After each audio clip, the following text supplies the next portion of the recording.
Good evening my dear friends. Class के starting में मैंने आप लोगों से एक प्रॉमिस किया था कि हमारा जो 30 डेज का बेसिक कोर्स है वो मैं पूरा करके एडवांस क्लासेस पर वर्क करूंगा और हमारा ये जो बेसिक कोर्स है वो सक्सेसफुली कंप्लीट होने वाला है। दोस्तों, हिंदी में एक कहावत है, जिस काम की शुरुआत अच्छी हो वो आधा काम शुरुआत में ही हो जाता है। इसको इंग्लिश में कैसे बोलते हैं? Well begun is half done. कैसे बोलते हैं? Well begun is half done. लेकिन दोस्तों याद रखिएगा कि आप इस सेंटेंस से ये मत सोचिएगा कि अगर मैंने बेसिक कोर्स कंप्लीट कर लिया तो अब मुझे आगे इंग्लिश सीखने की जरूरत नहीं है, मेरा आधा काम शुरुआत में ही हो गया। याद रखिएगा, लंबी रेस का घोड़ा बनना है, अगर बहुत अच्छा स्पीकर बनना है, आप चाहते हैं कि आपको लोग कंटिन्यूअसली घंटों तक सुनते रहें, आपकी इंग्लिश से काफी इंप्रेस हो, आपकी इंग्लिश से काफी मोटिवेट हो और आप एक इफेक्टिव वे में इंग्लिश सीखना चाहते हैं, तो इस 3 महीने के कोर्स को पूरा कीजिएगा ताकि आप इंग्लिश की छोटी छोटी से बड़ी बड़ी चीजें भी बिल्कुल बारीकी से सीखें। आप वो चीजें सीखें जो डे टू डे लाइफ में एक आपको एक स्मार्ट स्पीकर बनाती है। कभी कभी हमारे साथ ऐसा होता है कि हमें खुद में महसूस होता है कि हम आज फिट नहीं है, अनफिट फील कर रहे हैं, या हमारी बॉडी अजीब सा मुझे महसूस हो रहा है, या फिर हमें लगता है कि हल्का फुल्का हम बीमार हैं। जब दोस्तों हमारे साथ ऐसी कंडीशन हो कि हमें लगे कि हम हल्का फुल्का बीमार हो, ऐसी कंडीशन में हम बोलते हैं हम थोड़े बीमार हैं। उसको इंग्लिश में बोलेंगे आई एम इंडिस्पोज्ड। इंडिस्पोज्ड जो वर्ड है वो हमें ये बताता है कि हम हल्के फुल्के बीमार हैं, कोई बड़ी बीमारी नहीं है हमें। जैसे हो सकता है गर्दन दर्द करना, हो सकता है हमारा हाथ दर्द करना, या कभी कभी हो सकता है कि हमारी पूरी बॉडी पेन कर रही हो, लेकिन ये कोई बड़ी बीमारी नहीं है दोस्तों। तो जब आपको लगे कि आप हल्का फुल्का बीमार हैं तो आप बोल सकते हैं आई एम इंडिस्पोज्ड। अगर आपको लग रहा है कि कभी आप बहुत ज्यादा बीमार हैं, लगे आपको कि आपको कोई बीमारी आ चुकी है, आप खांसना शुरू कर रहे हैं, या आपको सर्दी हो रही है, या आप मान लीजिए पेट की बीमारी से परेशान है। दोस्तों, जो इंसान बीमार होता है, बीमार को बोलते हैं इल। अगर मैं बीमार हूं, पलंग पर लेटा हूं, मैं उठ नहीं सकता हूं, तो मैं अपने आप को बोल सकता हूं आई एम इल।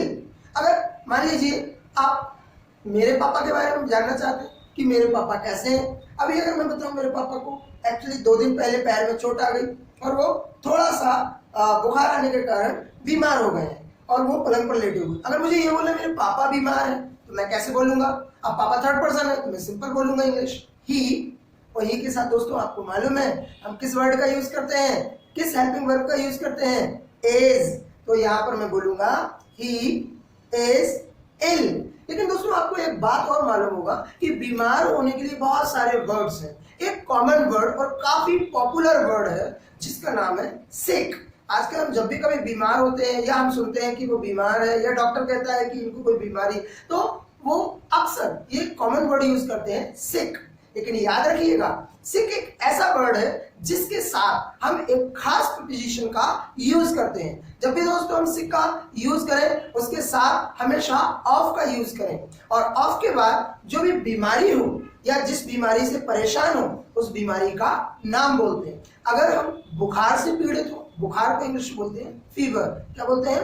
फीवर। अगर मुझे बुखार है, मैं पलंग पर लेटा हुआ हूं, मैं उठ नहीं सकता, मुझे काफी ज्यादा बुखार है और मुझे बोलना है मैं बुखार से परेशान हूं, मुझे बुखार है, तो मैं इसको इंग्लिश में कैसे बोलूंगा? अब आइए सीखते हैं। I am sick of fever.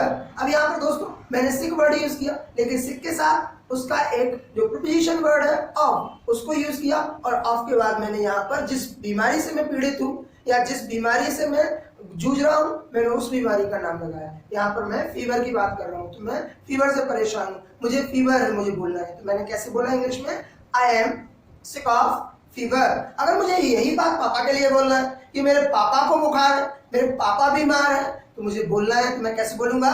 He is sick of fever. या मैं यहाँ पापा की बात कर रहा हूँ तो मैं सीधा बोल सकता हूँ my father is sick of fever. तो जनरली हम इन वर्ड्स का यूज करते हैं। दोस्तों आपने देखा होगा कभी कभी हम गाड़ी चलाते हैं हमें अचानक से अजीब फील होने लगता है, या हम बस में यात्रा करते हैं तो आपने महसूस किया होगा कई लोगों को जब सामने बहुत तेजी से बस चलती है तो एकदम से चक्कर आने लगते हैं, पेड़ घूमने लगते हैं, रास्ते ऐसे ऐसे दिखाई देने लगते हैं। जब सिर चकराने लगे, चक्कर आता है, उसको इंग्लिश में बोलते हैं फील गिडी। क्या बोलते हैं? Feel giddy. अगर मुझे दोस्तों अभी चक्कर आ रहे हैं, मुझे चक्कर आने वाला महसूस हो रहा है, तो याद रखिएगा, मुझे अगर अभी चक्कर आ रहा है और मुझे बोलना है तो मैं इंग्लिश में कैसे बोलूंगा? I feel giddy. कैसे बोलूंगा? I feel giddy. यहाँ पर दोस्तों एक बात याद रखिएगा, आप इंग्लिश ट्रांसलेशन के लिए ना जाएं। कई लोग ये सोच रहे होंगे सर चक्कर आ रहे हैं मतलब कि काम हो रहा है, तो आपने ये क्यों नहीं बोला आई एम फीलिंग गिडी? तो यहाँ पर मैं आपको एक बात याद दिलाना चाहता हूँ, इंग्लिश लैंग्वेज को लेकर काफी डाउट्स बने रहते हैं हमेशा। कुछ ऐसे वर्ड्स हैं जिनमें कभी हम डायरेक्ट आईएनजी का यूज नहीं करते हैं। ये चीजें हम एडवांस क्लासेस में सीखें। फील वर्ड में कभी आईएनजी का यूज नहीं करते हैं। क्यों नहीं करते हैं ये आप एडवांस क्लासेस में सीखेंगे। तो यहाँ पर मैंने फील वर्ड को यूज किया, फील वर्ड में आईएनजी नहीं लगाया। मैंने ये बोला कि मुझे चक्कर आ रहे हैं, मैंने ये महसूस किया है कि मुझे चक्कर आ रहे हैं, मुझे चक्कर आने वाला महसूस हो रहा है, तो मैंने यहाँ पर फील वर्ड को यूज किया, आई फील गिडी। और दोस्तों कई लोगों को क्या होता है कि अचानक से घबराहट होने लगती है बस में, एकदम भीड़ देख के, गर्मी देखकर, तो उन्हें उल्टी करने का मन करता है। जब कभी आपको ऐसा लगे कि आपका मतलब मन अजीब हो रहा है और उल्टी आ रही है, उल्टी आने को इंग्लिश में बोलते हैं वॉमिट। क्या बोलते हैं? वॉमिट। अगर मुझे अभी उल्टी आ रही है, मुझे उल्टी करना है, तो इस टाइप से हम जो वर्ड्स रहते हैं बीमारी से संबंधित वो यूज करते हैं। कभी आपको लगता है कि जैसे आप किसी और चीज से पीड़ित हैं, खुजली हो रही है, खुजली को इंग्लिश में बोलते हैं इच।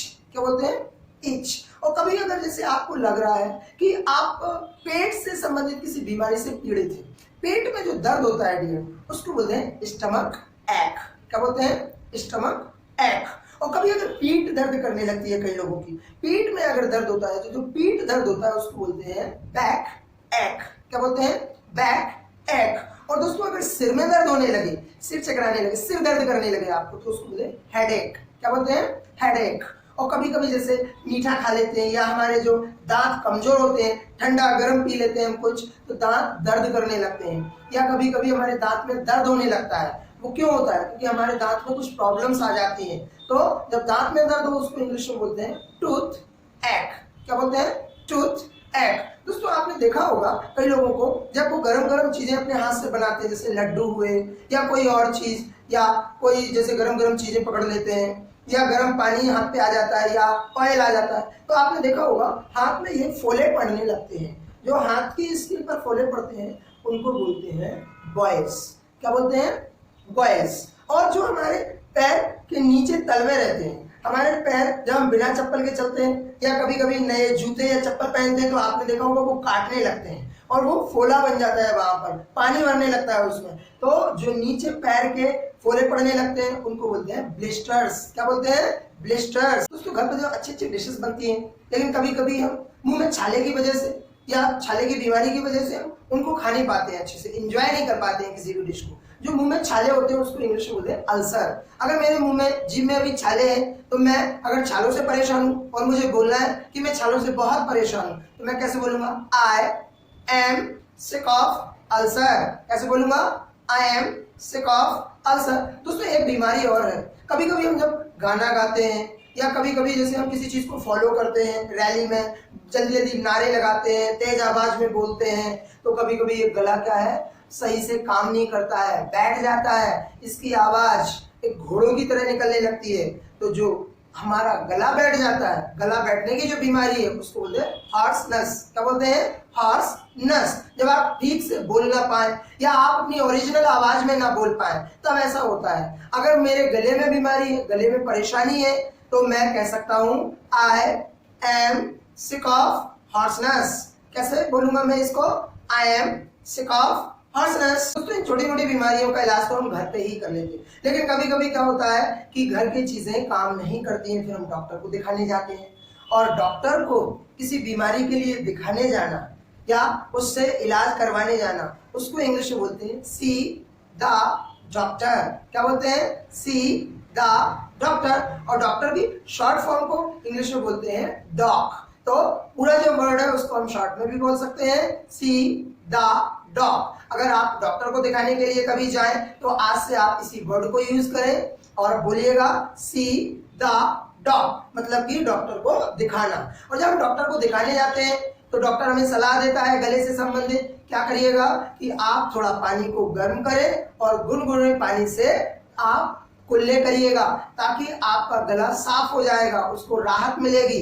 तो डियर, जो गुनगुना पानी है उससे गरारे करना या ये अपने गले की सफाई करना, उसको इंग्लिश में बोलते हैं do the gargles with lukewarm water. क्या बोलते हैं? Do the gargles with lukewarm water. और जब हम 2-3 बार ऐसा करते हैं तो हमारा गला ठीक हो जाता है। ये डॉक्टर की एडवाइस काम आ जाती है। और कभी कभी क्या होता है, जब और बड़ी बीमारी हो जाती है तो डॉक्टर अपने पर्चे पर क्या है, कुछ दवाइयां लिख देते हैं। जो डॉक्टर का पर्चा होता है उसको बोलते हैं प्रिस्क्रिप्शन। स्लिप, जो स्लिप होती है उसको बोलते हैं प्रिस्क्रिप्शन। और जो डॉक्टर दवाइयां लिखता है उस दवाई लिखने को बोलते हैं प्रिस्क्राइब द मेडिसिन। क्या बोलते हैं? Prescribe the medicine. जब डॉक्टर आपको दवाइयां लिखता है तो मेडिकल पे जाकर आप दवाइयां लेते हैं, जो छोटी छोटी दवाइयां आपने देखी होंगी, सांस से संबंधित सफेद सफेद गोलियां होती हैं, या आपने शीशी में देखी होंगी छोटी छोटी दवाइयां। उन छोटी छोटी गोलियों को इंग्लिश में बोलते हैं पिल्स। क्या बोलते हैं? पिल्स। और कभी कभी क्या है, बड़ी दवाइयां भी लिख देता है डॉक्टर, तो जो बड़ी दवाइयां होती है उनको बोलते हैं टैबलेट्स। क्या बोलते हैं? टैबलेट्स। लेकिन कभी कभी क्या होता है, उससे काम नहीं चलता है तो फिर वो हैवी, वो पॉलिथीन में पैक रहता है, बिल्कुल पन्नी में एक प्लास्टिक की तरह लगता है, आपने देखा होगा, राउंड राउंड रहता है, उसको इंग्लिश में बोलते हैं कैप्सूल्स। क्या बोलते हैं? कैप्सूल्स। दोस्तों इसी वर्ड को कई लोग कैप्सूल बोलते हैं, कैप्सूल। कैप्सूल नहीं बोलना है, उसका सही उच्चारण है कैप्सूल्स। तो आगे चलकर आप जब भी आप कभी यूज करें इस वर्ड को तो आप भी इसी तरीके से प्रोनाउंस करें, कैप्सूल्स। और कभी कभी क्या होता है, जब ये चीजें काम नहीं करती हैं तो फिर डॉक्टर आपको क्या करता है, इंजेक्शन लिखता है या सिरप लिखता है, जो बोतल में लिक्विड भरा रहता है। खांसी के लिए यूज किया जाता है, कभी कभी और कई चीजों के लिए। तो जो उसमें लिक्विड भरा रहता है, जो बोतल आपको दी जाती है उसको सिरप। सिरप नहीं बोलना है आपको, आपको सही उच्चारण करना है सिरप। क्या यूज करना है? सिरप। तो मतलब कि ये सारी चीजें डॉक्टर्स अपनी एडवाइस से हम लोगों को ठीक करने के लिए देते हैं। दोस्तों कभी कभी कुछ चीजें बाहरी तौर पर भी हमें परेशान करने लगती हैं। किसी की शादी हो या किसी की पार्टी में जाना हो, अचानक से ये मुंह पे पिंपल्स, ये बड़ी बड़ी कीलें निकलने लगती हैं। ऐसे क्यों होता है अक्सर? तो ये हमारे शरीर में इसलिए होता है, हम ऑयली फूड ज्यादा खाते हैं, हम जंक फूड ज्यादा खाते हैं, हम वाटर कम पीते हैं, एक्सरसाइज कम करते हैं। अगर दोस्तों पिंपल्स से निजात पाना हो, अगर पिंपल्स से आप फ्री होना चाहते हैं तो आप ज्यादा से ज्यादा पानी पिए, आप एक्सरसाइज करें, तो पिंपल्स जैसी बीमारियां आपसे दूर रहेंगी, आपको परेशान नहीं करेंगी। तो जब सड़क पे गाड़ी चलाते हैं, आपने नोट किया होगा, बीच बीच में डॉग्स आ जाते हैं, बफेलोज आ जाती है, और कभी कभी तो क्या है कि ट्रैफिक से ज्यादा ही परेशान हो जाते हैं कि निकलना मुश्किल हो रहा है, गाड़ी चलाना मुश्किल हो रहा है। जब कोई चीज आपको रियल लाइफ में परेशान करने लगे तो आप कह सकते हैं, जैसे कि आप कह सकते हैं कि जो रोड पर चलने वाले मवेशी जानवर होते हैं उनको बोलते हैं स्ट्रे एनिमल्स। क्या बोलते हैं? Stray animals. तो जो रास्ते में आ जाते हैं जानवर, अगर आप उनसे परेशान हैं तो आप बोल सकते हैं I am sick of stray animals. क्या? I am sick of stray animals. अब दोस्तों हर इंसान की एक इच्छा होती है, एक फितरत होती है कि जो बीमारियां हैं या जिन चीजों से वो परेशान है उन चीजों से निजात पाए। अगर मेरा मानना है कि मुझे इन सभी बीमारियों से या मुझे इन आजकल जो मवेशी हैं या जानवर हैं इनसे मुझे निजात मिले, तो किसी चीज से छुटकारा पाना, निजात पाना, उसको इंग्लिश में बोलते हैं गेट रिड ऑफ। क्या बोलते हैं? Get rid of. दोस्तों जब इस टाइप से आप वर्ड यूज करते हैं तो रियली ये इतने इफेक्टिव और इतने शानदार होते हैं कि सामने वाला जो लिसनर है वो आपसे अपने आप इंप्रेस हो जाता है। तो किसी चीज से अगर आपको छुटकारा पाना हो तो उसके लिए आप इस वर्ड का यूज कर सकते हैं, गेट रिड ऑफ। और ऑफ के बाद जिस चीज से आप छुटकारा पाना चाहते हैं, निजात पाना चाहते हैं, ऑफ के बाद उस चीज का नाम लगा सकते हैं। अगर मुझे अल्सर से, जो जीभ में छाले हैं, इनसे निजात पाना है, छुटकारा पाना है, तो मैं बोल सकता हूँ आई। ये मेरी इच्छा है, और इच्छा के लिए आप लोग ऑलरेडी जानते हैं कौन सा वर्ड यूज करते हैं, उसके लिए यूज करते हैं वांट। और यहाँ मैं चाहता हूं कि मैं यहाँ पर अल्सर जैसी बीमारी से निजात पाऊं, ये मेरी इच्छा है। I want to get rid of ulcer. मैं क्या चाहता हूं दोस्तों, अल्सर जैसी बीमारी से निजात। तो मैं बोल रहा हूं I want to get rid of ulcer. किसी चीज को व्यक्ति के घर तक आसानी से पहुंचाना, इसको हिंदी में आपूर्ति कहते हैं, इंग्लिश में सप्लाई बोलते हैं। क्या बोलते हैं? सप्लाई। इंडियन गवर्नमेंट का जो काम है हमारे घर तक पानी की सुविधा देना, विद्युत की सुविधा देना। पानी की सुविधा को बोलते हैं वाटर सप्लाई। क्या बोलते हैं? Water supply. ऐसे ही अगर बिजली की आपूर्ति, तो बिजली की आपूर्ति को बोलते हैं पावर सप्लाई। आजकल दोस्तों बारिश के मौसम में आपको मालूम हर कभी लाइट चली जाती है, कभी कभी तो नेचुरल ऐसा होता है पेड़ पौधे गिर जाने के कारण होता है, लेकिन इंडियन गवर्नमेंट में कभी कभी क्या है, लाइट से हम ज्यादा ही परेशान हो जाते हैं। तो अगर मैं कहना चाहूँ कि मैं पावर सप्लाई से थोड़ा परेशान हूँ, मैं इस चीज से पीड़ित हूँ, जब आप अपनी भावनाएं व्यक्त करना चाहते हैं कि आप इस चीज से पीड़ित हैं, तो आप बोल सकते हैं I am sick of power supply. यहाँ पर याद रखिएगा दोस्तों, जो सिक ऑफ वर्ड है वो केवल बीमारी के लिए ही यूज नहीं होता है, ये दूसरे सेंस में भी यूज किया जाता है। जब हम किसी चीज से अपनी लाइफ में ज्यादा परेशान हो जाएं, चाहे वो बीमारी हो, चाहे वो कोई चीज हो, चाहे वो कोई व्यक्ति हो। अगर मुझे बोलना है कि मैं आजकल पानी से ज्यादा परेशान हूँ, गंदा पानी आ रहा, टाइम पर नहीं आता, कभी कभी तो 2-2 दिन नहीं आता। अगर हम कहना चाहते हैं कि हम वाटर सप्लाई से परेशान हैं, मैं बिल्कुल बोल सकता हूँ आई am sick of water supply. क्या बोल सकता हूँ मैं? आई am sick of water supply. तो कभी कभी ऐसी चीजें हो जाती हैं। और आपने आज के डे टू डे लाइफ में देखा होगा, इतनी गाड़ियां हैं, इतनी गाड़ियां, हर साल नए नए लाखों लोग नई नई गाड़ियां खरीदते हैं। ट्रैफिक का ये हाल है कि हर जगह कहीं भी 2 किलोमीटर 5 किलोमीटर पे आपको जाना है, आधा घंटे 1 घंटे निकल जाए। क्यों?